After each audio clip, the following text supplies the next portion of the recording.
지난주에 어린아이와 같이 하나님 나라를 받아들이지 않으면 결단코 거기에 들어갈 수 없다라는 말씀으로 우리가 함께 은혜를 나눴습니다. 오늘은 설교 제목부터가 의미심장합니다. 네 소유를 다 팔아 천국을 사라. 요즘 나라가 어수선합니다. 코로나뿐만 아니라 부동산 문제로 인해서 LH 사태로 인해서 나라가 더 어수선해진 것 같아요. 며칠 전에 뉴스를 이렇게 접하다 보니까 어떤 사람이 25억을 투자해서 땅을 샀다고 그래요. 10년이 지났나요? 지금 땅값이 얼마냐면 100억이 됐대요.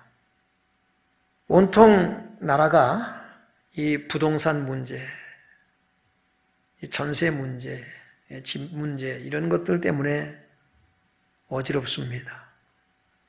요즘 뉴스를 이렇게 접하면서 어떤 생각을 갖게 됐냐면 천국은 얼마나 갈까? 얼마면 천국을 살 수 있을까? 그런 생각을 해봤습니다. 여러분, 천국은 얼마면 살 수 있을까요? 제가 이 천국이 얼마나 좋은지 소개해 드릴게요. 천국은요, 생명수 강이 흐릅니다. 강 좌우에는 생명나무가 있는데 매달 12가지의 열매를 맺는데요. 그리고 그 잎사귀는 만국을 치료하기 위해서 있다라고 말씀하고 있어요. 그 천국은요, 슬픔과 고통이 없습니다. 질병이 없습니다. 죽음이 없습니다. 여러분 사시기 바랍니다. 얼마면 살 수 있을까요? 오늘 한 관원이 예수님께 와서 묻습니다. 내가 무엇을 하여야 영생을 얻으리까? 라고 하는 거예요. 마태는 젊은 청년이라고 소개를 하고 있어요. 이 사람은 사회적으로 성공한 케이스인 것 같아요. 아마 1등 신랑감, 결혼 안 했다면 1등 신랑감일 것 같아요. 이 사람이 예수님께 와서 내가 무엇을 하여야 영생을 얻으리까? 라고 물을 때에 예수님이 뭐라고 대답하십니까? 마태복음 19장 17절에 보면 네가 생명에 들어가려면 계명들을 지키라 라고 말씀하고 있어요. 오늘 본문은 내가 계명을 안 하니 간음하지 말라, 살인하지 말라, 도둑질하지 말라, 거짓 증언하지 말라, 네 부모를 공경하라 하였느니라 라고 말씀하고 있습니다. 10계명은 하나님과의 관계에 대한 계명이 1계명부터 4계명까지 있고요. 이웃과의 관계를 나타내는 계명이 5계명부터 10계명까지 있죠. 예수님께서 이웃과의 관계에 대한 계명을 말씀하십니다. 이 계명들을 지키라는 거예요. 생명에 들어가려면 계명들을 지키라. 여러분, 이 생명이라고 하는 말과 구원이라고 하는 말, 천국이라고 하는 말은 의미가 같습니다. 천국에 들어가려면 계명들을 지키라는 거예요. 여러분이 살아가는 동안 계명을 지켜야 될 것이다 라고 말씀하고 있는데 19절로 20절을 우리가 한번 보겠습니다. 같이 읽어봐요. 이르시되 내가 어찌하여 나를 선하다 일컫느냐? 하나님 한 분 외에는 선한 이가 없느니라. 내가 계명을 아니나 간음하지 말라, 살인하지 말라, 도둑질하지 말라, 거짓 증언하지 말라, 내 부모를 공경하라 하였느니라. 예수님께 와서 선한 선생님이요, 내가 무엇을 해야 영생을 얻으리까? 예수님이 선한 분은 하나님 한 분 외에는 없다고 말씀하셔요. 예수님이 선하지가 않아서 그렇게 하시는 게 아니죠. 예수님은 모든 영광은 하나님께 해요. 당신이 영광을 취하려고 하지 않습니다. 모든 영광은 오직 아버지 하나님께 올려드립니다. 그러면서 하시는 말씀이 계명들을 지키라라는 거예요. 이 관원이 뭐라고 대답할까요? 21절을 보니까 여짜오되 이것은 내가 어려서부터 다 지켰나이다. 어려서부터 지켰다고 말합니다. 유대인들은 5살, 6살 되면 그때부터 율법을 교육시켜요. 그러니까 어릴 때부터 그 5살, 6살 먹을 때부터 나는 율법을 교육받았고 그리고 그 받은 교육 그대로 율법을 나는 지켜왔다라는 거예요. 마태복음 19장 20절에 보면은 그 청년이 이르되 이 모든 것을 내가 지켜 싸운데 아직도 무엇이 부족하니까. 여러분 얼마나 착합니까? 얼마나 훌륭합니까? 율법을 다 지켰다고 말하고 있어요. 사회적으로 종교적으로 흠잡을 데가 없는 모범생이라고 생각이 됩니다. 그러면 예수님께서 어떻게 하셔야 될까요? 칭찬해야죠. 칭찬해야 돼요. 내가 지금까지 너와 같은 사람을 만나보지 못했다. 하나님께서 욥을 칭찬하신 것처럼 그와 같이 온전하고 정직하여 하나님을 경외하며 악에서 떠난 자는 세상에 없느니라. 이렇게 욥을 칭찬하셨거든요. 욥기 1장에 보면 아마 예수님도 이렇게 칭찬했어야 옳지 않을까 싶어요. 여러분 어떻게 생각하세요? 이 청년에 대해서요. 칭찬하고 싶지 않습니까? 자, 그런데 예수님께서 한 가지를 더 말씀하십니다. 그게 22절 상반절입니다. 예수께서 이 말을 들으시고 이르시되 네가 아직도 한 가지 부족한 것이 있으니 네게 있는 것을 다 팔아 가난한 자들에게 나눠주라 라는 거예요.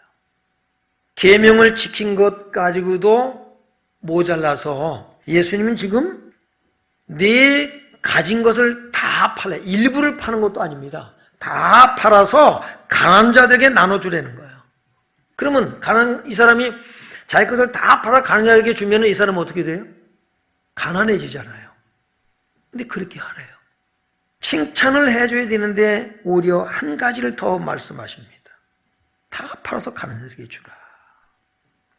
그러면서 이제 하시는 말씀이 그리하면 하늘에서 네게 보화가 있으리라.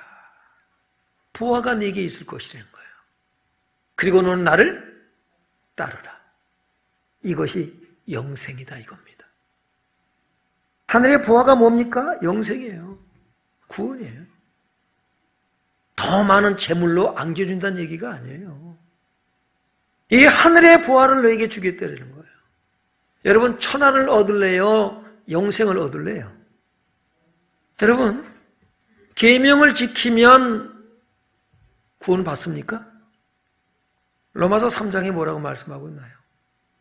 율법의 행위로는 구원받을 육체가 있다 없다? 없어요. 그런데 예수님은 지금 계명을 지키라고 말씀하고 있잖아요. 율법으로는 죄를 깨닫게 하는 것뿐이에요. 그런데 예수님이 지금 계명을 지키라. 왜 이렇게 말씀하실까? 이 관원의 마음을 꿰뚫어 보셔요. 네가 지금 내게 와서 내가 무엇을 하야 영생을 얻으려고 묻는 그 의도가 뭔지, 왜 네가 내게 묻는지 그 이유를 나는 안다라는 겁니다. 그래서 이렇게 강하게 말씀하셔요. 이 사람은 주님께 인정받고 싶었는지 몰라요. 그래, 너 잘했다. 요한복음 7장 19절에 보면 모세가 너에게 율법을 주지 아니하였느냐? 너희 중에 율법을 지키는 자가 없도다 라고 말씀하고 있습니다. 이 관원이 율법을, 계명을 다 지켰다면 이 사람은 예수를 믿어야 맞는 것입니다. 예수를 믿는 것이 여러분 계명을 지키는 거예요. 십계명의 목적과 본질이 무엇인가는 다음 주에 제가 설교를 하겠습니다. 하나님께서 시내산에서 모세에게 십계명을 주셨는데 그 십계명을 주신 하나님의 목적이 뭘까? 그 계명의 본질이 무엇인가? 라고 하는 것은 다음 주에 설교를 할게요. 자, 어쨌든 간에 오늘 말씀에서 계명들을 지킨다라고 하는 것은 바로 예수를 믿게 되는 거예요. 왜요? 계명을 지킬 수 있다 없다? 없어요. 예수님께서 계명을 말씀하셨을 때에 이 사람이 정말 계명이 무엇을 말하는지를 알았더라면, 그리고 자기가 계명을 지킬 수 없는 존재라는 걸 알았더라면 뭐라고 했을까요? 내가 계명을 지켜보려고 부단히 애쓰고 애써왔습니다. 그럼 나는 계명을 지킬 수가 없습니다. 나는 죄인입니다. 이렇게 나와야 되는 거예요. 주님께서 이렇게 세게 말씀하신 거는 네가 지금 죄인이라는 사실을 고백하길 원하신다는 거예요. 이 사람을 사랑하는 마음을 가지고 예수님께서 계명을 지키라 말씀하고 있어요. 근데 다 지켰다고 그러잖아요. 그러니까 어떻게 해요? 하나를 더 말씀하시는 거예요. 깨달으라고요. 그게 뭐예요? 내 가진 재물을 다 팔아서 가난한 자들에게 주라. 그러면 하늘에서 보화가 있을 것이다. 계명을 지킨다고 여러분 구원받을 수 있는 거 아니에요. 그러면 재물을 다 팔아서 가난한 자들에게 주면 그 사람은 영생을 얻을까요?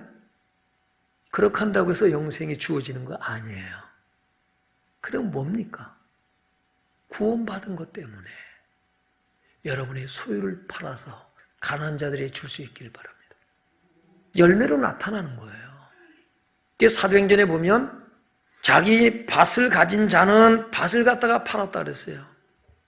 팔아서 그 판값을 사도들의 반 앞에 갖다 놨다 그러잖아요. 구원받기 위해서 그렇게 한 것이 아니라 구원받은 사실이 너무 감사해서 그 구원의 반응이 나타나는 것뿐이에요. 그래서 늘 말씀드리지만은 은혜에 반응하는 삶을 살라고 그러잖아요.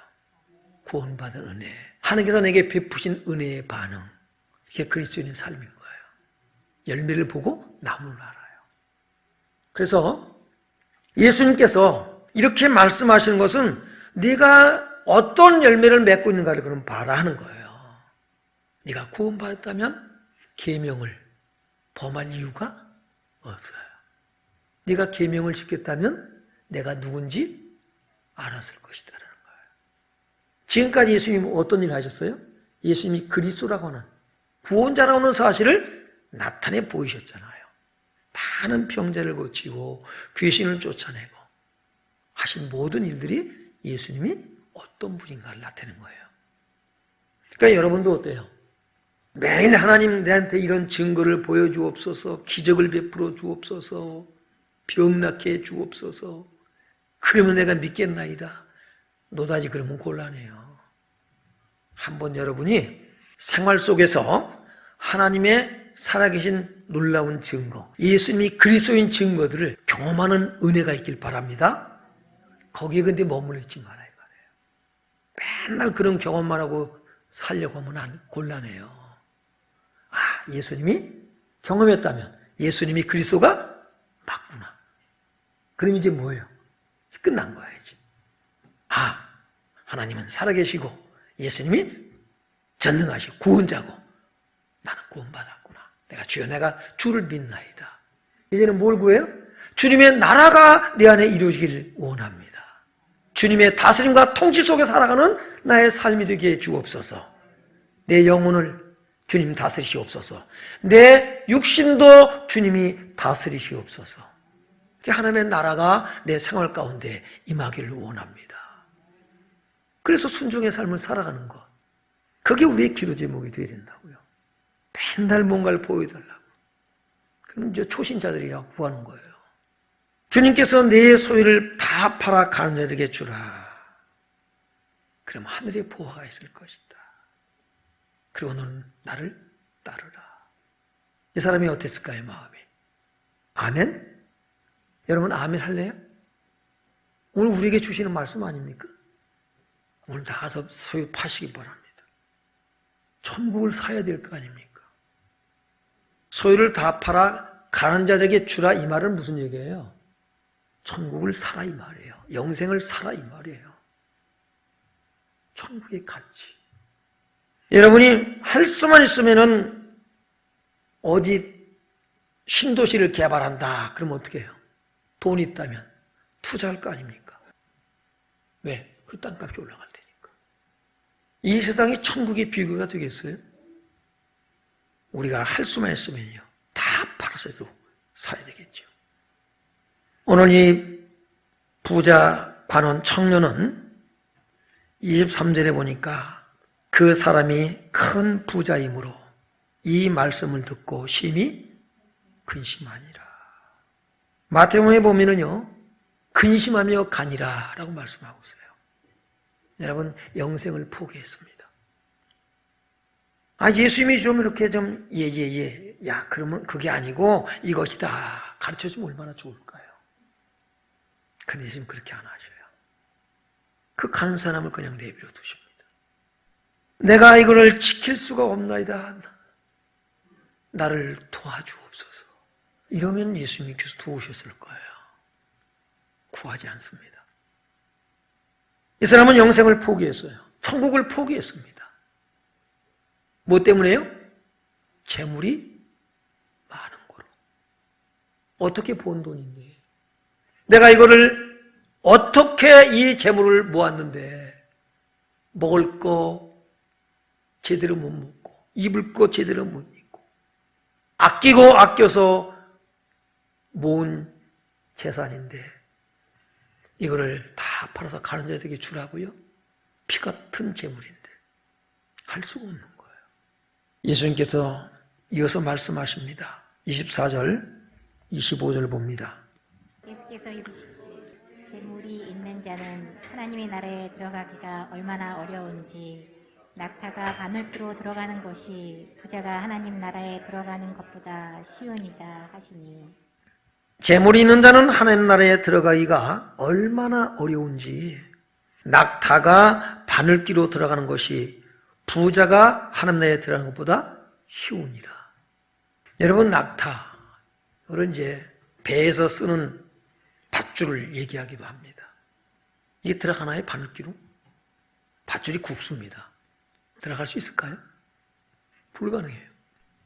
재물이 있는 자는 천국에 들어가기가 이렇게 어렵다라는 거예요.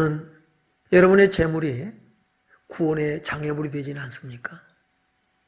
그래서 이제 지혜자들이 걱정이 되죠. 26절에 보니까 그런즉 누가 구원을 얻을 수 있나이까? 누가 구원을 얻을 수 있나이까? 부자도 천국에 들어가지 못하는데 무슨 얘기입니까? 부자가 자기 재산을 다 팔아서 가난한 자들에게 줘야 그 값으로 천국에 들어갈 수 있다면 가난한 사람은 어떻게 들어가냐 이 말이에요. 가진 것도 없는데 부자도 못 들어가는데 말씀을 지금 이 모인 무리들이 잘 이해하지 못하고 있다고요. 부자도 못 들어가는데 누가 그럼 구원받을 수 있어? 엄두도 못 내죠. 엄두도 못 내. 하나님 예수님 말씀하셔요. 27절에 보니까 이르시되 무릇 사람이 할 수 없는 것은 하나님은 하실 수 있느니라. 사람이 할 수 없는 것을 하나님은 하실 수 있다라는 거예요. 그럼 하나님이 어떻게 하실까요? 여러분, 구원의 주권자가 누구예요? 주님이셔요. 우리 마음대로요? 아닌데요. 구원의 주권은 하나님이 갖고 계세요. 우리의 힘과 노력으로 우리가 율법을 지킨다고 해서 구원받을 수 있는 거 아니에요. 주님께서 여러분의 마음을 여는 역사 있길 바랍니다. 하나님이 하나님의 방법으로 구원해 내시는 거야. 그게 뭘까요? 우리가 할 수 없기 때문에 하나님이 하셨어요. 그래서 예수 그리스도예요. 예수 그리스도를 통해서 우리를 구원해 내셨습니다. 28절에 보면은 베드로가 여짜오되 보옵소서 우리가 우리의 것을 다 버리고 주를 따랐나이다. 부옵소서 우리가 우리의 것을 다 버리고 주를 따랐나이다. 버리는 것 어디다 버렸어요? 쓰레기통에다 갖다 버렸어요? 아니에요. 모든 주권을 포기했다라는 거예요. 그리고 우리가 주를 따랐나이다. 팔아서 가는 자들이 주는 것이나 모든 주권을 포기하고 예수님을 버려두고 따르는 것이나 같은 의미인 거예요. 우리가 천국을 사라는 말은 이런 의미에서 여러분에게 말씀을 드립니다. 29절로 30절에 보니까 이르시되 내가 진실로 너에게 이르노니 하나님의 나라를 위하여 집이나 아내나 형제나 부모나 자녀를 버린 자는 현세에 여러 배를 받고 내세에 영생을 받지 못할 자가 없느니라 하시니라. 그러니까 무슨 얘기입니까? 가서 이제 가족 다 이제 흩어지기로 그 얘기가 아니란 말이에요. 여러분, 우리는 이제 그리스도 안에서 새로 맺어진 형제, 자매, 어머니, 동생, 친구, 형, 아우가 되는 거예요. 영적 새 가족을 얘기해요. 왜? 더 많이. 왜? 현세에 여러 배를 받고 그랬잖아요. 더 많은 형제가 생긴 거예요. 예수님 말씀하셨잖아요. 제자들이 밖에서 어머니와 너희 동생들이 샀나이다. 내 어머니가 누구냐는 거야. 내 모친이 누구며 내 동생들이 누구냐. 여기 내 모친과 내 동생들을 보라는 거예요. 이것을 말씀하시는 거예요.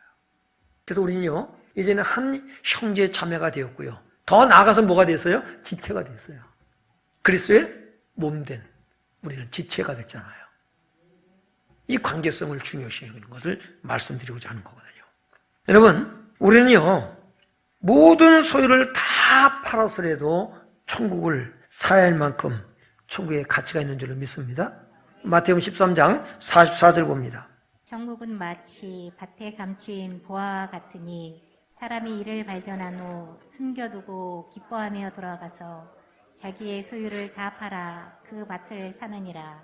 우리가 밭에서 남의 밭을 빌려서 밭을 갈다가 그 밭에 보화가 감추인 것을 발견했단 말이에요. 여러분 어떡할래요? 그걸 도로 묻어두고 들어가겠어요? 있는 집, 재산 다 팔아서 그 밭을 사요, 안 사요? 여러분은 안 사는 사람은 미련한 사람인 거예요. 안 사겠어요? 이걸 사면 이게 내 거가 되는데 내 거가 되는 거예요.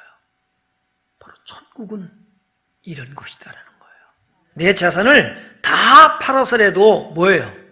사야만 되는 줄로 믿습니다. 이 부자 청년에게 네 소유를 다 팔아 가는 자들에게 주라. 이 말이 무슨 얘기입니까요? 천국을 사라 이 말이에요. 영생을 사라 이 말이에요. 무슨 얘기예요? 천국의 가치. 계명을 지켜서 우리가 천국을 얻을 수가 없어요. 들어갈 수가 없어요. 영생을 얻을 수가 없어요. 주님, 나는 그렇게 할 수가 없습니다. 어떻게 할까요?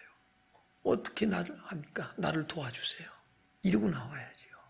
사도행전 22장 28절에 보면 천부장이 바울에게 말합니다. 나는 돈을 많이 들여 시민권을 얻었다라는 거예요. 어떤 시민권? 로마 시민권.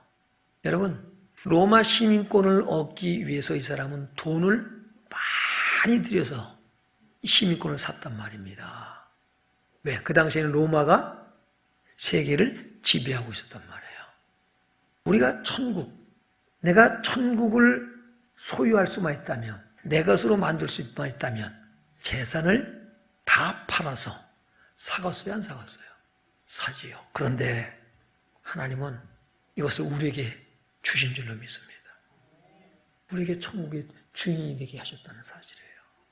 얼마나 감사합니까? 천국의 가치를 발견하고 천국을 산 사람들을 소개해 드릴게요. 첫 번째가 누구냐면 아브라함입니다. 하나님께서 아브라함을 부르시죠. 창세기 12장 1절로 4절에 보면 내가 너를 지시하는 땅으로 가라는 거예요. 너는 네 본토 친척 아버지 집을 떠나 내가 보여줄 땅으로 가라. 아브라함이 따라가야 한가요? 여호와의 말씀을 따라가요. 자기가 터를 닦고 살던 그 고향, 친척 아버님을 다 버리고 떠납니다. 여러분, 천국은 그렇게 사는 거예요. 그 길로 가는 거예요. 포기하는 거예요. 여러분, 포기하지 않고는요, 천국을 우리가 얻을 수가 없어요. 꼭 먹고 안 먹고가 안 돼요. 포기해야 돼요.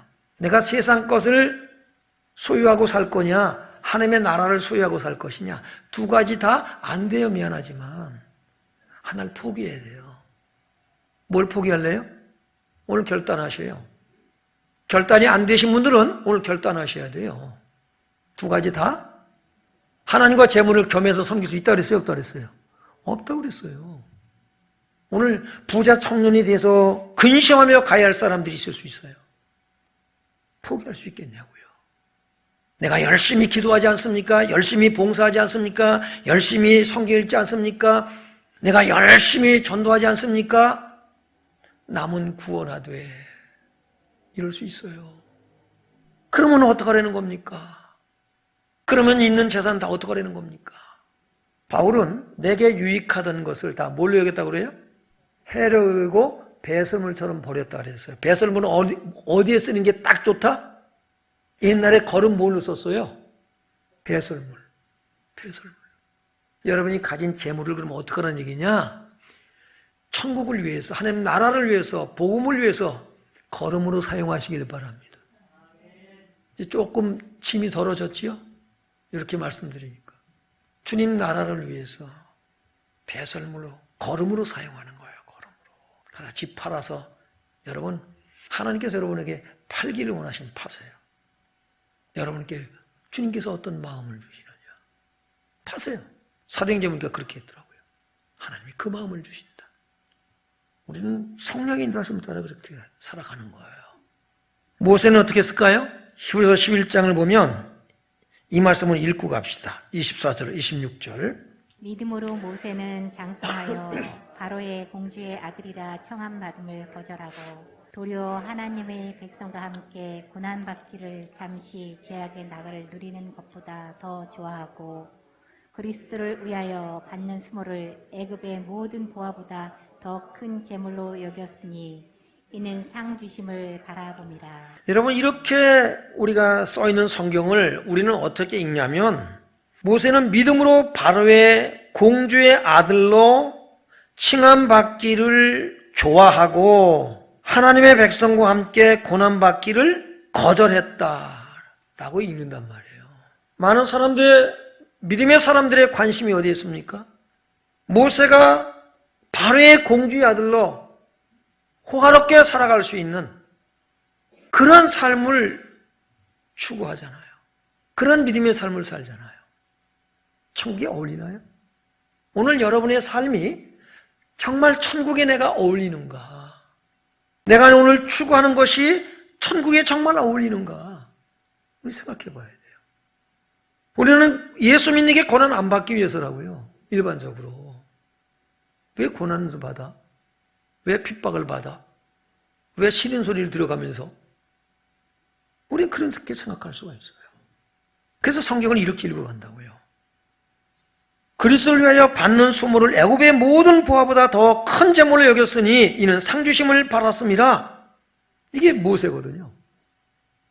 근데요, 그리스도를 위해 받는 수모? 받을 수 없다는 거예요. 우리의 신앙이 얼마나 하나님 말씀을 통해서 들켜지는지 몰라요. 하나님, 오늘도 주의 말씀을 통해서 내가 들킵니다. 하나님, 내가 이래요.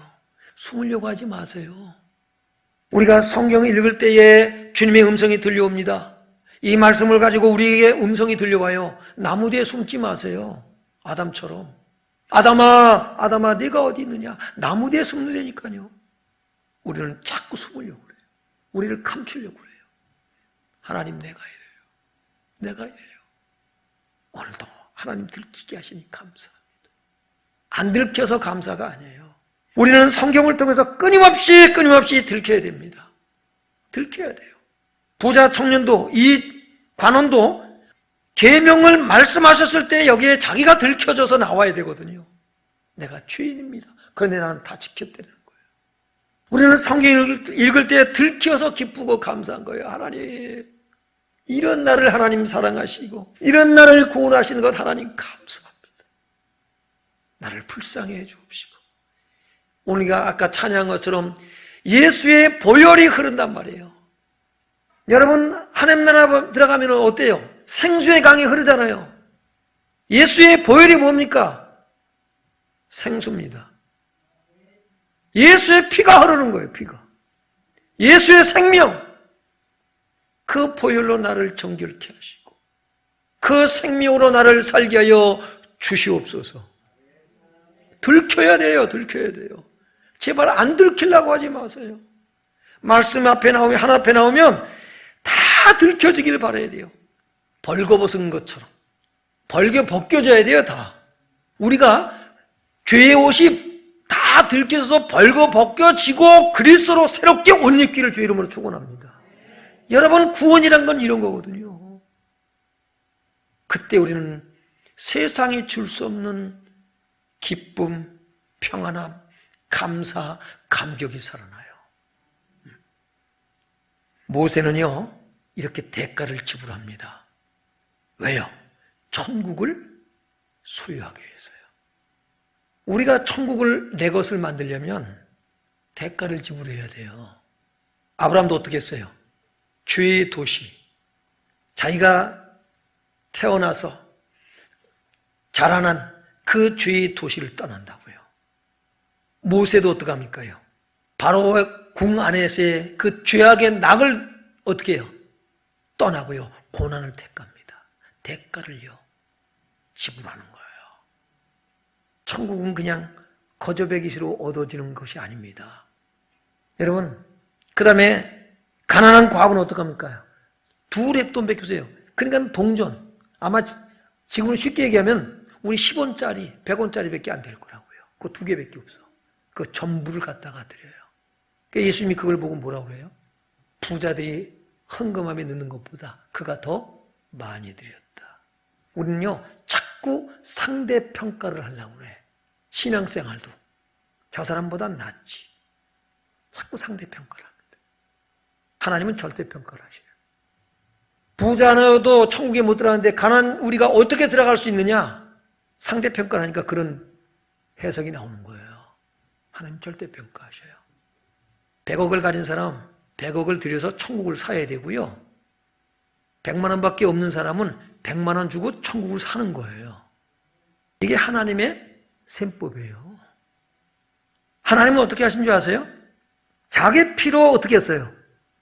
여러분을 샀다고 말씀하고 있어요. 여러분 그냥 구원받은 거 아니에요. 하나님이 값을 지불했다니까요. 천국도 값을 지불해야 될 거 아니에요. 그것이 뭡니까요? 다 내려놓고 예수를 따르는 거예요. 그게 구원이에요. 값을 지불하시기 바랍니다. 이미 우리를 구원하셨잖아요. 이제 구원받았으니까 된 거예요? 값을 지불하라고 말씀하셔요. 다 버리고 우리가 주를 따랐나이다. 따라가시기 바랍니다. 우리는 구원받은 것 때문에 이제 뭐예요? 따라가는 거예요. 구원받은. 먼저 구원해내셨어요. 이제 나를 따라오라 이거예요. 내가 너를 생명으로, 천국으로 뭐한다? 이끈다. 그게 대가지불입니다.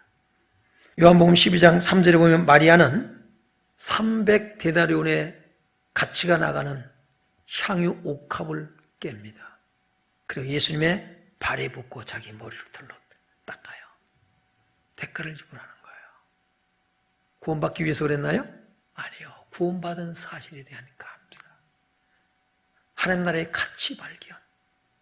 많은 사람들이 예수님을 만났는데 천국을 발견하지 못해요. 예수님 여러분 만났습니까? 천국을 발견하시기 바랍니다. 영생을 발견하시길 바랍니다. 구원을 발견하시길 바랍니다. 죄사함을 발견하시길 바랍니다. 하나님의 비밀인 그리스도, 그 안에는 지혜와 지식의 모든 보화가 감추어 있느니라. 예수 안에 행복이 있어요. 기쁨이 있어요. 소망이 있어요. 위로가 있어요. 평안함이 있어요. 승리가 있어요. 우리는 끊임없이 예수님에게서 발견하는 거예요. 그리고 그 발견했기 때문에 내 인생을 거는 거예요. 그분께 내 맡기는 거예요. 그것이 여러분 천국을 사는 것입니다. 천국은 가진 것을 다 팔아 사야 될 만큼 가치가 있다 없다? 있다. 다시 한번 마태복음 13장 44절 봅니다. 천국은 마치 밭에 감추인 보화와 같으니 사람이 이를 발견한 후 숨겨두고 기뻐하며 돌아가서 자기의 소유를 다 팔아 그 밭을 사느니라. 아멘. 아멘. 이 말씀이 여러분에게 이루어지길 바랍니다. 천국의 가치를 발견하면 내가 뭘 해야 될지가 이제 나와요. 고민할 거 없어요. 근심? 아이고 이거 어떡하나, 이거 정말 나도 팔아야 되나, 고민할 거 없어요. 발견하면 되게 뒤에 있어요. 예수님께 눈이 열려지면 천국이 보여요, 안 보여요? 보여요. 예수님 안에 모든 보화가 감춰있는 것을 보게 되는 거예요. 그럼 내가 어떻게 살아야 될 것인가, 삶의 방향과 목적이 나오게 되어 있어요. 성령에 깨닫게 하시길 바랍니다. 성령이 아니고는 안 돼요. 안 될 경우에 여러분이 하나님 말씀에 부딪힐 때가 있다고. 이게 부딪혀. 여러분의 감정과 이성과 여러분의 생각과 하나님 말씀이 부딪혀 받아들일 수가 없을 때 어떡합니까? 기도하시라고요. 하나님 말씀이 진리 맞아요. 맞는데 나는 이 말씀을 내가 도무지 받아들일 수가 없어요. 나를 도와주세요. 이 말씀에 내가 깨지길 원합니다. 부서지길 원합니다. 기도하시라고요. 그럼 주님께서 여러분을 하나하나 깨달아서 그 말씀에 의해서 다스려지는 하나님의 나라가 이루어지는 역사가 일어나게 하실 줄은 믿습니다.